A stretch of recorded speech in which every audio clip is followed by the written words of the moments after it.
वर्तमान जो दौर है उसमें युवाओं की एक्टिविटीज़ को बढ़ाने के लिए सरकारों के द्वारा बहुत ध्यान दिया जा रहा है और यही कारण है कि आप देख रहे होंगे कि शैक्षणिक के अलावा साक्षरता कार्यों के में बच्चे बहुत अच्छा कर रहे हैं। जो शायद हम लोग जब पढ़ रहे होते थे उस समय वो माहौल नहीं था। अब परिस्थितियाँ बिल्कुल बदली हुई हैं। इस युवा भारत ने वास्तव में अब अगराई ली है। जिन खेलों में कभी भारत का कोई स्थान नहीं होता था, उनके नाम हम लोगों ने नहीं सुन रखे थे, उन खेलों में हमारे लड़के और लड़कियां विश्व स्तरीय प्रतियोगिताओं में मेडल्स लेकर आ रही हैं। इस बदलते हुए भारत का परिणाम ये है कि जो विश्व के तथाकथित दादा देश थे, जो अपने आप को समझते थे कि विज्ञान और तकनीकी के आधार पर वो विकसित राष्ट्रों की श्रेणी में है, वहाँ हमारे युवाओं ने अपने हुनर का परचम लहराकर उनकी जो शीर्ष संस्थाएं थी उन सब में एक प्रकार से कब्जा कर लिया।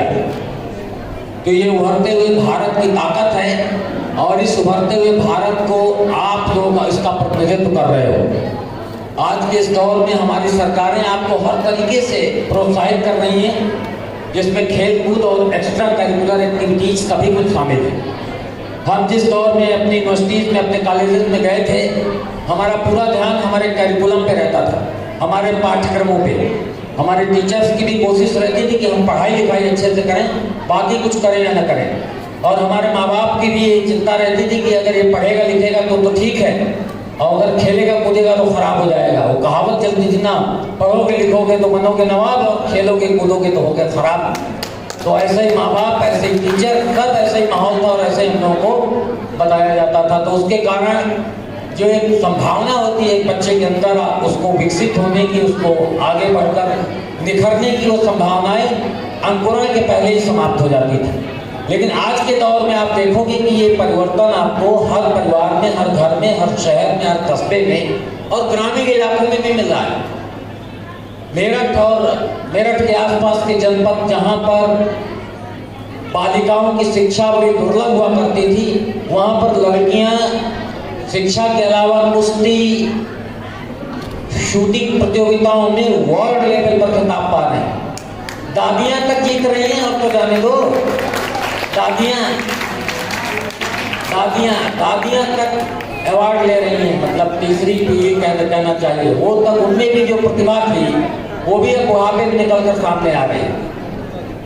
और आप लोगों को इतने अच्छे अवसर मिल रहे हैं, तो आपके अंदर जो सबसे खूबसूरत पक्ष है अपना, उसको बिना किसी बाधा के बाहर निकलने दीजिए। जब कोई बीज जमीन में डाला जाता है और वो उगता है तो उसको बहुत मेहनत करनी पड़ती है। आपको नहीं पता लगता, लेकिन उसको बहुत मेहनत करनी पड़ती है। उसको तपिश सहनी पड़ती है धूप की, उसको भीगना पड़ता है पानी में, उसको फोड़ना पड़ता है कवच बीज का, तब उससे दो कोमल पंखुड़ियाँ निकलती हैं और फिर उसके पौधा बनता है और उसके बनता है पूरा विकसित वृक्ष या फल देने वाला पेड़ या फसल। उसको भी अपना जन्म लेने के लिए अपने माँ की कोख खोलनी पड़ती है, तब वो बाहर आ पाता है स्वयं के प्रयास में। आपके अंदर जो बीज रूप में शक्तियां हैं, उनको कौन फोड़ेगा? उनको आपको ही फोड़ना पड़ेगा, आपको ही निकालना पड़ेगा उसे बाहर। और आपको जो बहुत चमकदार चीजें दिखती है ना, वो सब ऐसे ही अपने हिस्से का श्रम करके, अपने हिस्से का संघर्ष करके बाहर आई। मैं आपको प्रोत्साहित करने के लिए एक छोटी सी घटना सुनाता हूँ और उसको सुनाने के बाद अपनी बात खत्म कर दूंगा, क्योंकि मुझे लग रहा है कि कुछ बच्चों का ध्यान घर जाने की ओर है, हो सकता सुबह जल्दी आ गए। जब मैं हाई स्कूल पास किया तो मुझे बड़ी वेदना सहनी पड़ी, क्योंकि मैं अपने परिवार और अपने कुल का पूरा नाम मिट्टी में मिला दिया था। सबसे खराब नंबर से पास होने वाला मैं सदस्य था अपने कुल का, अपने वंश का। मुझसे पहले और मुझसे बाद में मुझसे खराब नंबरों से मेरी किसी भी पीढ़ी में, मेरे पहले वाली पीढ़ी और मुझसे बाद वाली पीढ़ी पास नहीं हुई। तो हाई स्कूल में बड़े खराब नंबर आए तो आवारा घोषित कर दिए गए। इंटरमीडिएट में उससे भी ज़्यादा गए गुजरे नंबर आए। 56% मार्क्स से हम पास हुए, 56% यूपी बोर्ड में। 60% में फर्स्ट डिवीजन होता था। माता जी पिताजी ने समझाया, बेटा कहाँ जाओगे, महात्मा गांधी डिग्री कॉलेज में एडमिशन लो। महात्मा गांधी डिग्री कॉलेज हमारे जिले का डिग्री कॉलेज था एकमात्र, जो 2 कारणों से जाना जाता था। एक तो गांधी डिवीजन बच्चे वहाँ एडमिशन लेते थे। गांधी डिवीजन जानते हो, जो 3rd डिवीजन पास होते थे वो वहाँ एडमिशन लेते थे। उसको पिताजी कहते थे गांधी डिवीजन वाले बच्चों का college Mahatma Gandhi degree college. तो इसमें एडमिशन तो कहाँ जाओगे, तुम्हें मिलेगा नहीं। हमने नहीं, हम तो वहीं लेंगे। क्या हम तो भेजेंगे नहीं, तुम यार पैसे खराब करोगे, तुम्हारा एडमिशन ही नहीं होगा। मेरिट कहाँ है तुम्हारा? हम रोए गाए, माता जी दया आ गई, उनका जाने तो किराया दे दो, जाएगा लौटाएगा जब एडमिशन नहीं होगा। कम से कम कहने के लिए नहीं रहेगा, माँ बाप ने भेजा नहीं, भेज दिया गया हमको। अब गए वहाँ तो एडमिशन न मिलना था, न मिला। 56%, 58-57% वाले कहाँ एडमिशन रखा है वहाँ। तो हमने कहा नहीं जाएंगे घर वापस, यहीं रहेंगे। अगले साल एंट्रेंस होगा, उसमें परीक्षा देंगे, तब पास करेंगे और तब फिर एडमिशन लेंगे। मेरिट खत्म। क्या होता है इंटरमीडिएट, मेरिट खत्म। अब वहीं आवारागर्दी करने लगे, रहने लगे, कभी इस कमरे में, कभी उस कमरे में, कभी इसके साथ, कभी उसके साथ, किसी दोस्त के साथ मुफ्त में, कभी इसके मेस में खाना खाना, कभी उसके साथ खाना खाना। 3-4 महीने गुजर गए। अखबार पढ़ रहे थे, चाय की दुकान में देखा तो एक विज्ञापन निकला था, लेफ्ट ओवर सीट्स। किसी बच्चे का एडमिशन इंजीनियरिंग में हो गया, मेडिकल में हो गया, सीट्स बच जाती हैं। 5-6 महीने सेशन गुजर गया, कोई एडमिशन नहीं लेंगे, बचता नहीं। तो उसमें निकला था विज्ञापन, नॉर्दर्न इंडिया पत्रिका, अंग्रेजी का एक अखबार पढ़ते, तब भी अंग्रेजी थे, अपने आप को इम्प्रूव करने के लिए, क्योंकि गांव की बैकग्राउंड के थे। तो हम पहुंच गए एडमिशन लेने के लिए। चांस की बात है, एडमिशन मिल गया। तो मॉरल ऑफ द स्टोरी, पहला मैसेज क्या है, लगे रहो, सफलता मिलेगी। वो ऑक्सफोर्ड ऑफ द ईस्ट, जिसमें हमारे जैसे नंबर पाने वाले को सपना देखने का हक नहीं था। पिताजी कह रहे थे ट्रेन में मत चढ़ो, वहाँ हमको सबसे खराब नंबर होने के बाद एडमिशन मिल गया। अब एडमिशन मिल गया तो हमने कहा पिताजी को साबित करना है कि हम अच्छे बच्चे हैं। अभी तक आवारागर्दी करते थे इसलिए अच्छे मार्क्स नहीं आए, अब पढ़ाई करेंगे अच्छे मार्क्स आएंगे। तो पढ़ना लिखना शुरू किया, लेकिन अब गाँव के बच्चे थे तो बैकग्राउंड उतना अच्छा था नहीं, थोड़ा हिचक भी होती थी। अंग्रेजी बोलने वाले और बच्चे होते थे, हम लोग देसी माहौल से आए थे। तो एक बार एक डिबेट कंपटीशन हुआ। अभी भाषण दे रहे थे ना, मेरे हाथ में पहले दे रहे होगे तुम तो भाषण कंपटीशन में हमने जाके यूनिवर्सिटी में नाम लिखा दिया, डिबेट कंपटीशन। तो प्रोफेसर वर्मा थे साइकोलॉजी डिपार्टमेंट के हेड, उनको हमने नाम लिखा दिया, हम भी डिबेट में भाग लेंगे। गए डिबेट में भाग लेने, रट की पहुंचे तैयारी करके, और सामने जो है ऐसे बहुत बड़ा ऑडिटोरियम था और सब लड़कियां बैठी हुई थी। शुरू में आगे लड़कियों को बैठाते हैं, फिर लड़कों को बैठाते हैं। इसलिए करते होंगे कि लड़कियां वोटिंग नहीं करेंगी, लड़के वोटिंग करेंगे। लेकिन लड़कियां तो लड़कों के लिए दबाव पैदा करती हैं, तो लड़कियां सब आगे बैठी थी। अब हमने बोलना शुरू किया और कहीं अटक गए, तो सब लड़कियां हंसने लगी।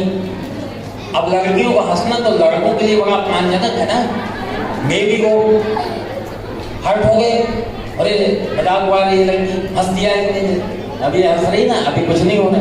अभी हम अटक जाते, हंस देती तो फिर बुरा लगता, अरे हमारा मजाक उड़ा रही।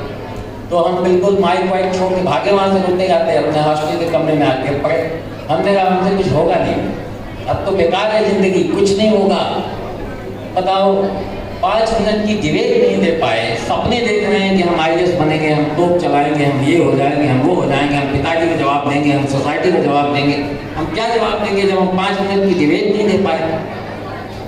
तो 1-2 दिन निराशा रहती रही, लेकिन वो बीज का जो अंदर का अंकुरण था, उसकी चाहत जो थी वो कितना भी कठोर आवरण हो उसको फोड़ देती है। तो रात में हमको लगा कि यार कोई रास्ता निकालना पड़ेगा, ये तो अंत नहीं है।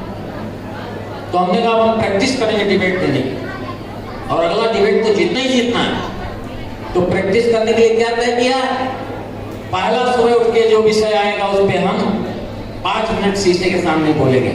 तो कमरे में मच्छरदानी का एक बांस रखा था। सुबह उठे, आँख मलते हुए मच्छरदानी का बांस दिख गया। अब मच्छरदानी के बांस में बोलना शुरू कर दिया हमने। ये घास की प्रजाति का होता है, गांव में इससे भैंसे चराने का काम लिया जाता है, ये छप्पर में भी काम आता है, इससे टोकरी भी बनाई जाती है। जो जितना ज्ञान था उस समय सब 2 मिनट में खत्म हो गया। हमने कहा यार ये तो मामला चल नहीं रहा है। हमने कहा कोई बात नहीं, आज बांस आ गया है दिमाग में, कल और कोई अच्छी चीज आ सकती है। अगले दिन सो के उठे तो दीवार में छिपकली थी। वो छिपकली दिख गई हमको। अब हम छिपकली बोल, अब क्या करें? हमने कहा इसको चेंज करना पड़ेगा सिस्टम को, तो सिस्टम को चेंज कर दिया। क्या? जो चीज दिख जाएगी उसको 2 घंटे लाइब्रेरी पढ़ूंगा जाके उसके बारे में, और फिर तैयार होकर सोने के पहले शीशे के सामने बोलूंगा। अब पलट गया सिस्टम। अब आपकी पूरी जिंदगी खर्च हो जाएगी छिपकली पर, जितना लिटरेचर है खत्म नहीं होगा। अब पूरी जिंदगी आपकी, आपके पापा की, आपकी मम्मी की, आपके नाती पोता की, उसके बाद भी जो संतानें आएंगी उनकी खर्च हो जाएंगी, तब भी आपका बांस पे लिटरेचर खत्म नहीं होगा। पढ़ लो जितना पढ़ना हो बेटा। तो पलट दिया हमने, 2 घंटा पढ़ते थे, आगे डिबेट तैयारी करते थे, उसमें बोलते थे। अब इस तरीके से हमने थोड़ा सा तैयार किया। अब गए, अगली बार डिबेट आई टाइम्स ऑफ इंडिया की नेशनल कंपटीशन, गए हमने, उसमें लिखा दिया अपना नाम कि हम भी भाग लेंगे। अब उसमें भाग लेने गए, अगेन हमारा दुर्भाग्य, प्रोफेसर वर्मा साइकोलॉजी डिपार्टमेंट के हेड, उन्होंने कहा तुम वही लड़के हो जो भाग गए थे रोते हुए, तुम फिर आ गए नाम लिखाने के लिए। अरे हमने कहा सर अब इस बार मैंने तैयारी की है। अब मैंने तय किया कि लड़कियों की आंख में आंख डाल के नहीं देखूंगा, ऐसे देखूंगा डिबेट देते समय। हंसना है हंसती रहें, जो करना है करें, ऐसे देखूंगा। उनका तोड़ निकाल लिया हमने। हंसो तुम हमारे ऊपर, हमने तोड़ निकाल दिया, ऐसे करेंगे। अब डिबेट कॉम्पिटिशन में हम पार्टिसिपेट किए और उसमें हम फर्स्ट आए। फिर हम इंटर यूनिवर्सिटी डिबेट कॉम्पिटिशन था तो दिल्ली गए, और दिल्ली में भी हम फर्स्ट आए। और नंबर 2 पे कौन आया? मुरली मनोहर जोशी जी जो थे, उनकी सुपुत्री, हमसे 1 साल सीनियर थी हमारी यूनिवर्सिटी में। वो अंग्रेजी बहुत बोलती थी, हमको अंग्रेजी का एक लफ्ज़ नहीं आता था। हम हिंदी माध्यम से दिए, वो अंग्रेजी माध्यम से। और थर्ड आई एक नागालैंड की लड़की, अगेन 2 लड़कियां एक लड़का, लेकिन पलट दिया हमने, लड़कियों को लड़के ने हरा दिया। हम फर्स्ट आए, वो रनर अप रही, थर्ड आए। तो जो लड़कियों ने हम पर हंसा था उसका हमने बदला ले लिया इस तरीके से। तो मॉरल ऑफ द स्टोरी क्या है? पूरे ये जितनी बातें मैंने बताई इसका मतलब क्या है? शुरुआत आपकी जीरो से ही होती है, निराश होने की जरूरत नहीं होती है। आपके अंदर संकल्प शक्ति होनी चाहिए, आपके अंदर चाहत होनी चाहिए, आपके अंदर मरने मारने की जिज्ञासा होनी चाहिए। आपके अंदर पानी की इतनी चाहत हो गई, कोई भी बाधा, कोई भी दरवाजा बंद, कोई भी प्रतिकूल परिस्थितियां, कोई भी धनाभाव, कोई भी शारीरिक या मानसिक दिव्यांगता आपकी सफलता पे रोड़ा नहीं बन सकती।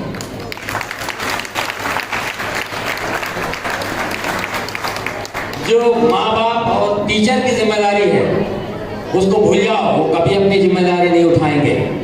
आपकी जिम्मेदारी अपने आप को विकसित करना है। टीचर को फुर्सत नहीं, उसके क्लास में 50 बच्चे हैं, उसे मालूम नहीं कि रमेश की क्या स्किल है और सुशीला की क्या स्किल है। उसको तो रमेश को भी आत्मबीज का सिद्धांत पढ़ाना है और सुशीला को भी आत्मबीज का सिद्धांत पढ़ाना है। उसे नहीं मालूम कि रमेश कुकिंग क्लासेस में अच्छा है, सुशीला टेक्नोमेट्री में अच्छी है। कुछ नहीं पता टीचर को।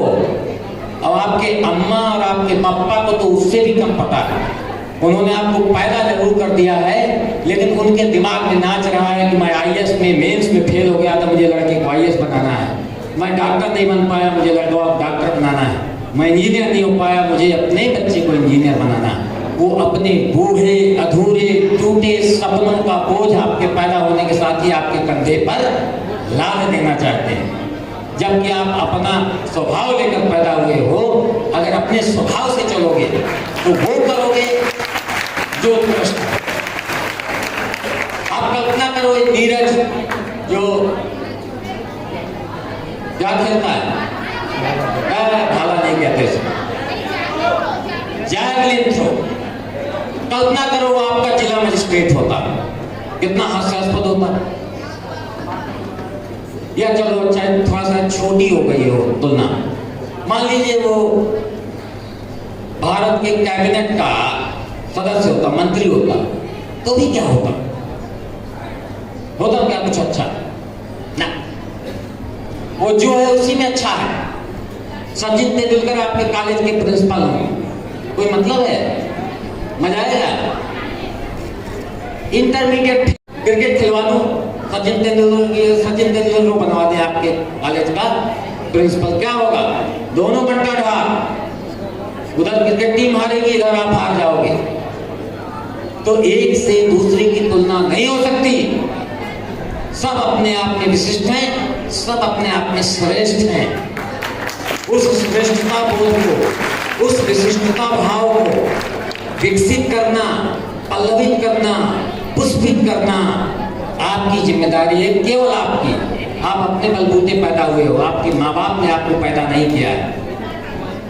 उन्होंने तो केवल बीजारोपण किया है। किसान बीज को बोता है ना जमीन के अंदर, उगाता नहीं है, उगता वो स्वयं है। ऐसे माँ बाप ने बीजारोपण किया है, उगे आप स्वयं। तो आगे भी आपको ही पढ़ने की जिम्मेदारी है आपके हाथों पर। अच्छा होता कि आपके माँ बाप, आपके टीचर आपके लिए वो पर्यावरण तैयार करते जिससे आपके अंदर का सबसे खूबसूरत पक्ष निकल कर आता। लेकिन अच्छा है कि ऐसा नहीं है, नहीं तो वो संघर्ष आपको जो विकसित होने में मिलता है वो नहीं मिलता। ये प्रतिकूलताएं ही तो आपको और ज्यादा ताकतवर बनाती हैं। अगर वो लड़कियां हसीना होती और मैं पहले डिबेट जीत जाता, शायद ही मैं फिर नेशनल डिबेट जीतता, और शायद ही मैं 2 घंटा लाइब्रेरी में बैठने की आदत डालता, और शायद ही किताबों और पढ़ने लिखने की भूख मेरे अंदर पैदा होती, और शायद ही मैं इस सेवा में यहाँ पर आ पाता जहाँ पर आपके साथ बैठकर मैं आपको संबोधित कर रहा हूँ। नहीं होता। वो प्रतिकूलताएं थी जिन्होंने हमको ऐसा बनाया, गढ़ा, विकसित किया। वो प्रतिकूलताएं ही आपको बेहतर करेंगी। यहाँ बच्चियां मेरी बैठी हुई हैं, अभी आप ग्रेजुएशन करोगे, आपकी मम्मी, आपकी दादी, आपकी नानी आपकी सबसे बड़े दुश्मन बनकर आपके सामने आ जाएंगे। 21 साल की हो गई, चल शादी कर ले जल्दी से, है ना? कोई आपको मौका नहीं देगा। चलो 2-4 साल, 5 साल, 7 साल अपने पैरों पे खड़े हो जाओ, कुछ कोशिश करो, आत्मनिर्भर बनो, आर्थिक संपन्न आपके अंदर स्वतंत्रता है ना, कोई कोशिश नहीं करेगा। ये कोशिश भी आपको करनी पड़ेगी, ये विद्रोह भी आपके अंदर आना चाहिए। नहीं आएगा तो कुछ नहीं होगा। बन जाओगी, नानी बन जाओगी, दादी बन जाओगी। और नानी दादियां भी बहुत सारी परंपराओं को तोड़ती है। ये बैठी हुई है, नाम सती कठेरिया बैठी है, देखो तुम्हारी माता जी या दादी की उम्र की। ये उस जमाने में विधायक हो गई जब औरतें घर से बाहर घूंघट करके निकलती। इन्होंने भी तोड़ा होगा अपनी रचनाओं, तोड़ा होगा ना, तोड़ा होगा। इन्होंने भी तोड़ा होगा, इन्होंने भी संघर्ष किया होगा। इनकी दादी, इनकी नानी, इनकी गली मोहल्ले वालों ने कहा होगा ना, औरतों के लिए पेशा नहीं, औरतों की फील्ड नहीं। अभी भी आप जाते होंगे अपनी सहेली के पास, 18 साल की लड़की को 5 साल का भाई हाथ पकड़ लिए चला जा रहा है। मम्मी कह रही भैया के साथ जाओ, भैया के साथ वापस आ। वो भैया जिसको एक काफी दे दे तो भैया का ध्यान भटक जाएगा, बहना को जहाँ जाना है चली जाएगी। वो भैया उसकी रक्षा करने के लिए चला जा रहा है। एक काफी में बिक जाने वाला भैया बहना की रक्षा के लिए चला जा रहा है। अम्मा को भरोसा नहीं, क्योंकि अम्मा ने अम्मा पे भरोसा नहीं किया, तो अम्मा कैसे अपनी बिटिया पे भरोसा करे? तो ये भरोसा आपको लेना होगा, हर हाल में लेना होगा। अपनी जिंदगी है उसको गढ़ना होगा। आप सभी लोगों को बहुत शुभकामनाएं, जिन्होंने इसमें प्रतिभाग किया, जिन्होंने जीता हारा, उनको कोई शुभकामनाएं नहीं। उनकी शुभकामनाएं उनको बेकार बना देंगी। उनका हारना ज्यादा जरूरी है उनके जीतने से, ताकि आगे उनको जीतने की भूख उनके अंदर कायम रहे। लेकिन जिसने भी प्रतिभाग किया, प्रतिभाग करना महत्वपूर्ण है, हारना जीतना कतई महत्वपूर्ण नहीं। हारोगे नहीं तो जीतोगे कैसे? हारना जरूरी है, और हार जाओगे तो जीतने की भूख और पैदा होगी, और ज्यादा पैदा होगी। पेड़ों को देखा है, खुले मैदान में उगने वाला पेड़ ज्यादा ऊंचाई प्राप्त नहीं करता। क्यों? उसको रोशनी मिलती है पर्याप्त, उसको धूप मिलती है पर्याप्त, उसको खाद पानी मिलता है पर्याप्त। पहाड़ में उगने वाले पौधों को देखो, कितनी ऊंचाई पर उनको जाना पड़ता है अपने हिस्से की धूप लेने के लिए, तब वो ऊंचाई प्राप्त करते हैं। देखा है कभी पहाड़ घूमने गए हो? देवदार के वृक्ष कितनी ऊंचाई तक जाना पड़ता है हमको, अपने हिस्से की थोड़ी सी धूप तक जाना पड़ता है। देवदार बनो, प्रतिकूलताएं देवदार बनाएंगी और अनुकूलताएं बनाएंगी बेशरम का पौधा। कहीं भी डाल दो पनप जाएगा, जी जाएगा, कोई महत्व नहीं उसका। प्रतिकूलताएं बनाएंगे आपको ऊंचाई वाले पौधे, अनुकूलताएं बनाएंगे आपको जंगल, झाड़ी, घास, दूब, महत्वहीन। प्रतिकूलताओं से घबराओ मत, प्रतिकूलताएं आपके लिए शुभ हैं। तो आपको बहुत बहुत मंगलमय हो। धन्यवाद।